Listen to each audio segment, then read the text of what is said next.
Let me introduce our chairperson, Dr. Pratibha Perera, Geriatrics Professor and HOD, JSS Medical College.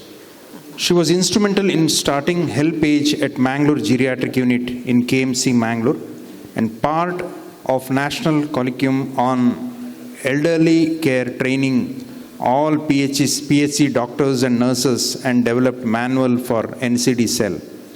She is also National Executive Committee member and a national faculty in geriatrics. She is trained and done a lot of research on ethics in biomedical research and GCP. She has more than 50 publications in national and international journals. She has also conducted trials as a principal investigator. Distinguished Alumni Award, Young Scientist Award by API, Double Helical Award for Services in Geriatrics, recognition for work done in quality by NABH, recognition award for sensitizing on GCP. Madam is also a life member of GSI and IGS, API, RSSDI, ISER, FERCI. I request now Madam to come over the stage and start the session. Thank you, Madam. Today's topic, the geriatric giants revisiting the challenges. We have, as already appropriately introduced by the organizers, Dr. Pratibha Perera. In fact, incidentally, she is my immediate senior in my postgraduate days at Kasturba Medical College, Mangalore. At the outset, I also thank the organizers for having given me this opportunity to be here to chair this important topic. As the global population ages, healthcare professionals must adapt to the unique needs of older adults. Among the numerous issues faced by this population, the geriatric giants stand out as a set of common interrelated clinical conditions that significantly impact health and independence. It is first introduced by Bernard Isaacs in 1965, almost 60 years ago. The conditions then were the topics of immobility. Usually it is due to the muscle weakness of the age, osteoarthritis, stroke, or the Parkinsonism, and the instability related due to, which causes falls due to vertigo, visual problems, etc., plus neuropathy.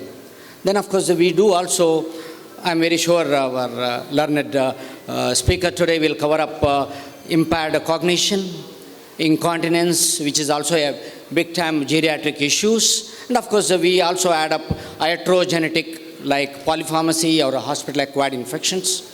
And then, of course, finally, I think I am very sure our eminent speaker today will be covering up and, giving us the message how to integrate care for the geriatric giants. Ladies and gentlemen, I hand over the stage to the speaker. Good morning to all of you. Is my voice clearly audible? Because I feel there's a bit of echoing. Is there clarity in what I'm speaking or there's echoing? It's okay? All right. So, Dr. Sajesh Asokan, thank you very much. I just happened to see the group and then they said there's a conference. I quickly told him I'm coming. I think I was a bit late, but I thank the organizers. Dr. Balakrishnan is there. Quickly putting me up, and he said, Madam, will you be ready to take the first talk? Because the rest are all filled. The time is everything. I said, no problem, I will start. So then Dr. Ashokan says that I will in a way created history being the first speaker of the first Kerala GSI conference. So that much for it. Yeah. I will stick to my topic. I will not give a head or a tail to it. And my topic is a very interesting topic called as geriatric giant, and it has remained geriatric giant, and I prefer to call it as geriatric pearls. So when we look at it, most of us, when we deal with elderly, we kind of know, I mean, if we understand how we look at elderly, we look at them in a very different way. There's a very famous saying that geriatric medicine is not medicine in geriatric. Geriatric medicine is not medicine in geriatric. If we understand that, moment we see an elderly patient, we realize that there is something more to it. I treat, I give tablets, I do everything, but there is something, the outcome, the recovery is not what it should be. And somewhere down the line, the patient is not happy, they're not satisfied, the carers are not satisfied, all of that happens. As my topic is geriatric giant, I'm just not going to go into what really happens, but this thing, there is a difference as it ages. Yes, we say aging is just a number, quote unquote, what your mind is accepted, all of that. We have to be positive. But we cannot run away from the fact that there is declining physiology. Just like pediatrics is developing physiology, geriatric is declining physiology. It is a different concept, a different science, and if we, as quickly as possible, understand this change that is happening to the body, then for us as physicians, as doctors, which is going to look at the patient, we will look at in a broader way and add what I am telling into our daily examination or whatever we are doing. We will sharply look into these as a patient is entering into our consultation room. When we look at declining physiology, not all elderly decline at the same level. If every elderly decline at the same level, then all of us would have had Alzheimer's at the same way. All of us would have osteoarthritis in the same fashion. All of us would have become frail in the same way. But thank God, it doesn't happen like that. Just like a child, we want the child to have the normal milestone. Every child, when it grows, the milestone is absolutely, time bound. This is the time that the baby talks, he walks, he does. Thank God there is no time-bound decline as we age. So there is difference in every individual as we decline, because the aging, whatever the process is, aging theory, the reasons why the aging happens, I'm sure throughout the day you will listen to those lectures, is very different from each individual. So like babies, almost all the, what happened? No, I can't see. Oh. All right, then I'll yeah, no issues. Yeah, fine. So the milestones are almost, we worry. But as we grow old, our milestones declining can be halted, can be interrupted, can be intervened, and can be improved if we look at these areas in our examination as we look into the patient. And that is how this concept came as geriatric giant. So if we look at our declining physiology, every organ declines. The most famous theory which has stood the time of aging process is the apoptosis theory. So there is a decline in the number of cells regenerating, and therefore the amount of functional cell starts decreasing. Now these things are irrespective of any disease or illness. It is just an aging process that happens, and because of the aging process, whatever activities we took for granted starts getting affected. For example, I take today, we don't even know how we walk, we just walk. We take that for granted. Vision, we take it for granted. Hearing, I take it for granted. Any sensing, I take it for granted. Whichever we took it for granted, at some point of time, it starts affecting us, and then you will hear people saying, I can't walk as I used to walk before, and I keep forgetting things. So these are a set of issues that happens to us because of the declining physiology for various reasons, various causes. Now the main thing is inflammation that has come up, where that is a main cause of the aggravation and of aging process that happens, all of that. Isaac recognized this in 1965, and then he coined he called it as geriatric giant. To him, all these mattered a lot when he was treating the elderly and he was assessing the outcome. He put these four as it was called as famous 4I: immobility, instability, incontinence, impaired intellect. Then itself he had coined these four as his geriatric giant in 1965. Now when we look at it, what he took as, and it remained very simple for Isaac. When he looked at immobility, he just said, well, the performance of physical activity is reduced. And then he put it of various things. It could be arthritis. He called it as weakness at that time. Today we know it is sarcopenia. That's why I put it in bracket, because we understand what was the weakness at that point of time.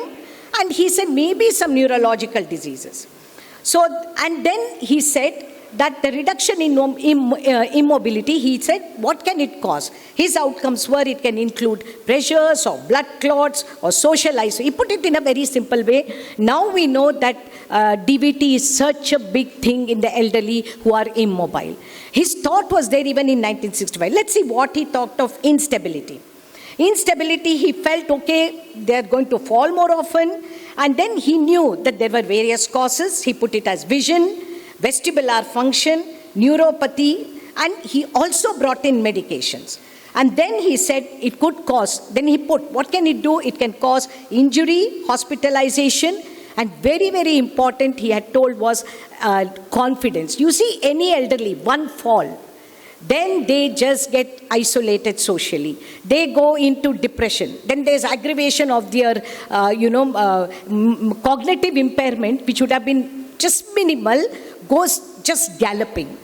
The only reason why that cascading downfall happens is the fear of fall.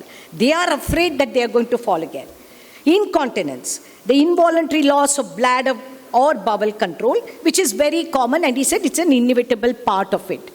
And then you will understand that how one leads to the other. Now, for example, patient has incontinence, and then he has a bit of mobility, that is arthritis, and then he has a bit of cardiac. He is put on medication of diuretic. He takes the diuretic. He is not able to go to the toilet quickly, but because he has arthritis, he tries to go. He has a fall. Then he has a fracture. So he brought out so beautifully that why did he coin this 4 eyes? Because one will lead to the other, lead to the other, lead to the other. So which is very, very important for any physician when you're looking at an elderly to assess where your elderly is in this 4. How is their status of mobility? How is their status of instability? Their incontinence, which is so important. Normally, we never even ask the history of incontinence. If he comes to an orthopedician with a fracture, I will never ask, do you have incontinence? I will deal with the fracture and send him home. He goes somewhere else, falls with another fracture and goes to another orthopedician. The main reason may be just the incontinence in this osteoarthritis, which is causing him fall. So this is bringing to your notice that it's just not one system or one line or one thinking like we do in youngsters. It is just way beyond that is going to affect the quality of life of elderly. So he recognized it way back in 1965. But then we had to revisit, because in those 4 what he did, as it moved on, lot started getting affected with iatrogenesis. Most of the elderly problem are drug related if you look at it now. Because many medications came up, starting from antibiotic, then the comorbid. So today if you look at an elderly prescription, it will have prescription from 3 to 4 consultants, because he will be going to comorbidity, he will go to 2-3 consultants, and then something else he will go to another consultant, and then his family physician.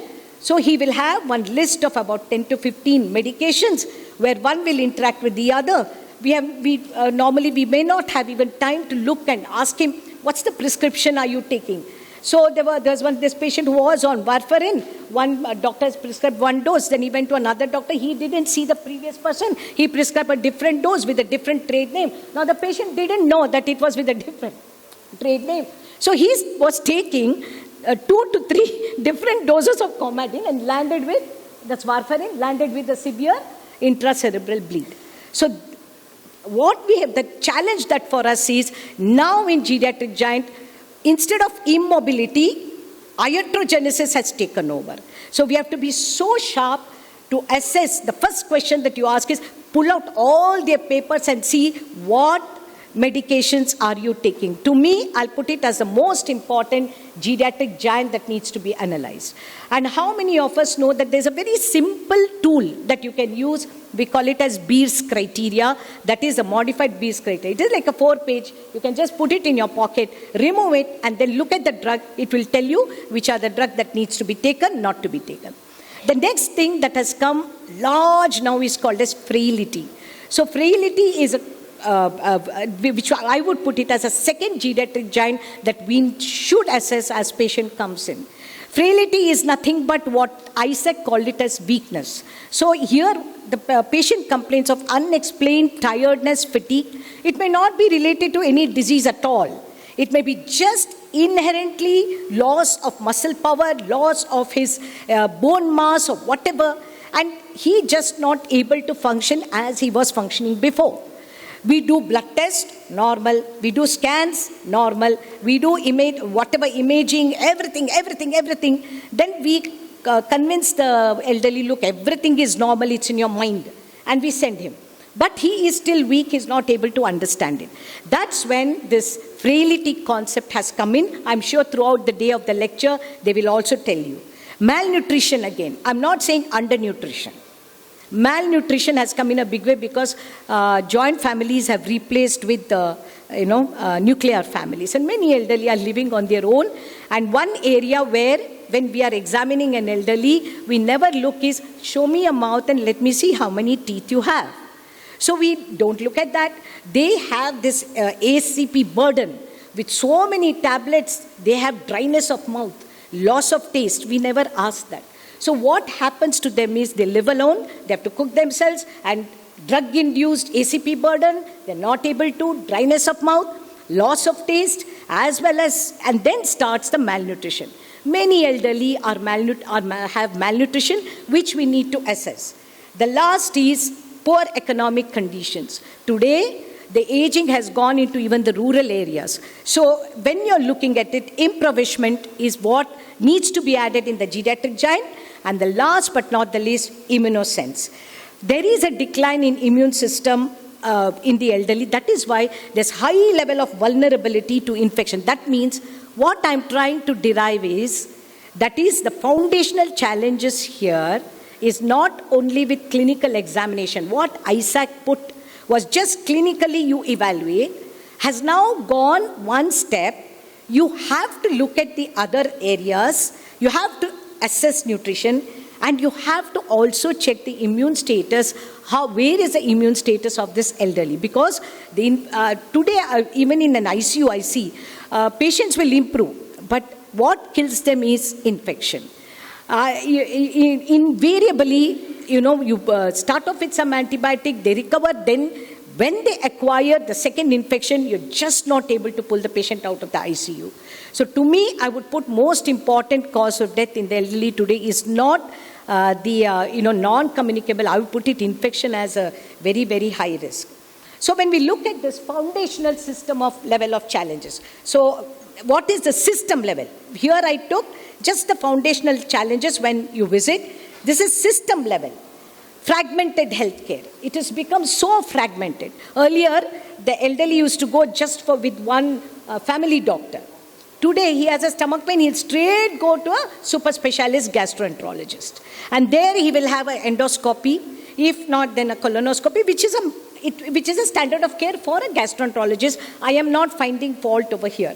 I'm just saying how the healthcare has become fragmented with many specialities. So I still remember our gynecologist, Dr. Padma in Manipal, in one lecture she said, it has become so super specialized that you will have an ENT doctor for the right nostril and an ENT doctor for the left nostril. The speciality has become so much.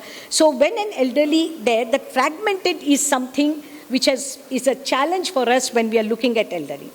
The second one will be suboptimal resources. Usually, when you look at elderly, you go back and see what is being done at the geriatric level. Let us take in the field to prevent infection of the geriatric giant adult immunization itself.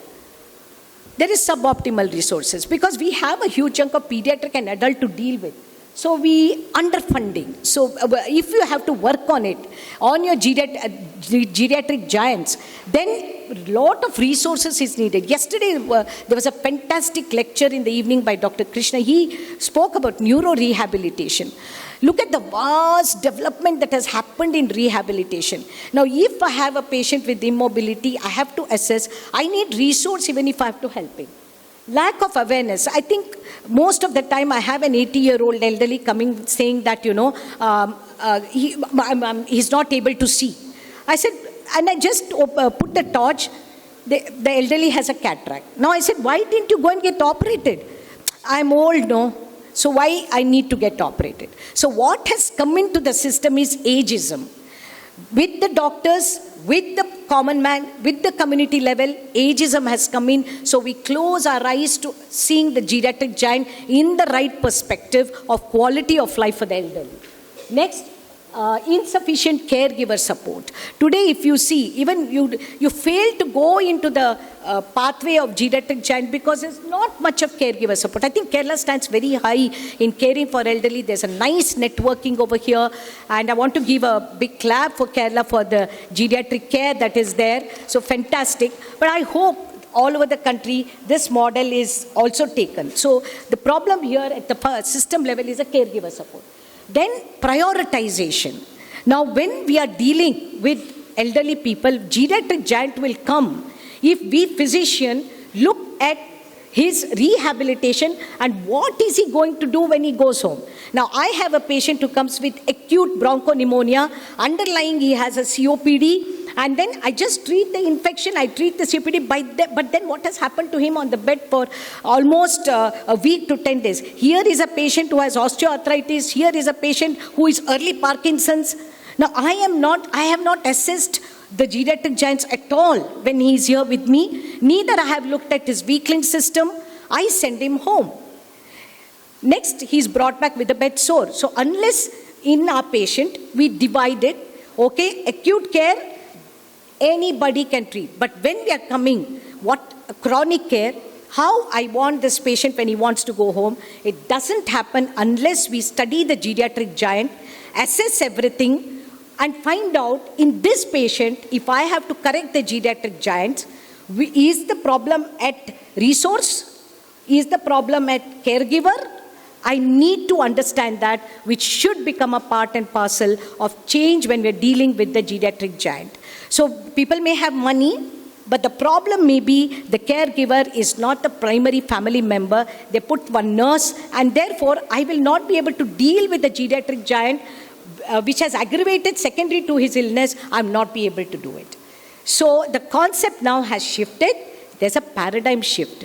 We just cannot leave an elderly. That is why analyzing geriatric giant changes that has happened becomes very, very important. When we assess the geriatric giant today, we put what is the impairment, what is the disability, both together what is the handicap. So when I assess my geriatric giant, I need to come to a conclusion as I'm discharging the patient or seeing, is my patient mainly impairment? For example, he comes with a bronchopneumonia, he recovers, but actually is a dementia patient. So it's mainly impairment. But here is a patient who comes with a good muscle mass and everything, but he develops a stroke. For me, that's a disability. Then I will see how much of disability he has. So we have to address the handicap.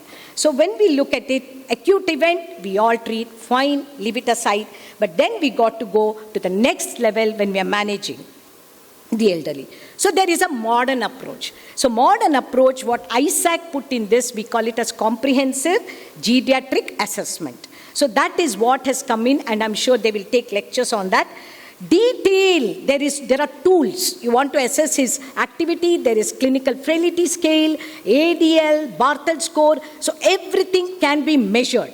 Today, if you measure it, score it, you know what to do. He's going to fall, there is a tool. He's got a dementia, there's a tool. So all the geriatric giant, there are measurable tools. And when we use the tools, we speak to the patient. We understand what is the impairment, disability. That is called as comprehensive geriatric assessment, where one needs to do, therefore you will not neglect or you will not ignore the geriatric giant. Next, what has happened is it is multidisciplinary. Not one physician can sit and treat the elderly. It has to be multidisciplinary to deal with the geriatric giant. Prevention and early detection is very important. So upfront, their intellect, you have to check right from 45, 50 years. Now today they say, even I was doing multitasking, now I'm not doing multitasking. That question itself should warn us that this is a patient who has going to go in for a mild cognitive impairment. That is my starting step. So it has become earlier just assessment, now it is prevention and gone there. Interventions are there for all the geriatric giant. Let's not leave it saying, oh, it is elderly, this knee is like that. No, now there is intervention to it. We give support and good outcome. For this, the whole policy, of course, in India, policy has changed and lot of things have happened. So it has gone from here, immobility, and with the iatrogenesis, you have the polypharmacy, which is very, very important. So modern geriatric giants is this now. You start assessing frailty, you start assessing sarcopenia, then you go to cognitive impairment, focus on falls, focus on depression, focus on delirium. Don't forget the other geriatric giants that are there. So frailty, I would push. The change that has happened in geriatric giant is learn to assess various types of frailty. This is something don't forget. Now there is oral frailty, but as you're assessing physical frailty, there's a lot of scales for physical frailty. Please look at this, which is very, very critical if you want to have a good outcome of a patient when they are discharged, is social frailty. So social exclusion can really worsen their condition. Don't forget oral frailty, where you look at the teeth and how much they are there. This is frailty should be an important part of geriatric giant. All right. So today present is the list has increased. It's not just 4. Apart from vision, hearing, which we check, these are added on, which has changed the outlook, the way we look at geriatric giants in an elderly. And because the whole thing, as I said, is intertwined. So I cannot leave one, I cannot leave the other. There's another complication that has happened in the modern world is what is complicating it? Yeah, on this side I am going to check, but I look at only that. I will look at the disease, diabetes, stroke, but I forget to look at the left side. So today we are going home with a message. We look at the problems of geriatric syndrome. These are the various geriatric giant. A 10 minutes should be given for all patients to check the geriatric giant. And then we come to a complex interaction between comorbid and the geriatric giant, which will here you see, it's so much. So patient is bedbound, diabetes worsened, wound healing ulcers, then there is some gastrointestinal dysfunction, he has a malnutrition, develops sarcopenia, then there is urinary incontinence. So you see how diabetes intertwined can affect all aspects of geriatric giant. So that is the change that has happened. So when we look at the outcome, our aim is to reduce disability, hospitalization, institutionalization, and mortality. So, and then this is the gold standard of comprehensive assessment with the geriatric giant. It's quick. Everybody thinks it's a big thing. No, in 10 minutes you can finish assessing the geriatric giant and also doing the comprehensive geriatric assessment. So the definition of geriatric assessment has changed, and these are the 3-step process that you need to take care in today's world. It is a multi-dimensional. Isaac put it as one doctor. We have come a long way, multi-dimensional, interdisciplinary evaluation, it is called, of older patient, not only physical, psychosocial, and functional ability, and it is a gold standard to manage frailty and the 3-step process. But these are the challenges that happened in COVID. That is why so many things have come up. Many things just stopped. And if you will please examine your patient, what has happened during, they would have normally gone for cataract, not done. They would have normally gone for knee replacement, not done. So many things have got affected. We have a huge chunk. We said post-COVID syndrome, but we're not checking post-COVID syndrome of geriatric giants in an elderly. Please have a look at it. Go for healthy aging, functional. I'm not going to go into the case scenario, but remember one thing, when you look at the patient, there is something which is below the tip of the iceberg. That is geriatric giants. We have to be watchful. They come with the top of the iceberg as history, but we need to look at the tip of the iceberg. I think that's all. Yeah, this is my last slide. So try small improvements, improve function, restore dignity, endure if it cannot be cured. Thank you. Thank you, madam, for that very elaborative talk on geriatric giants.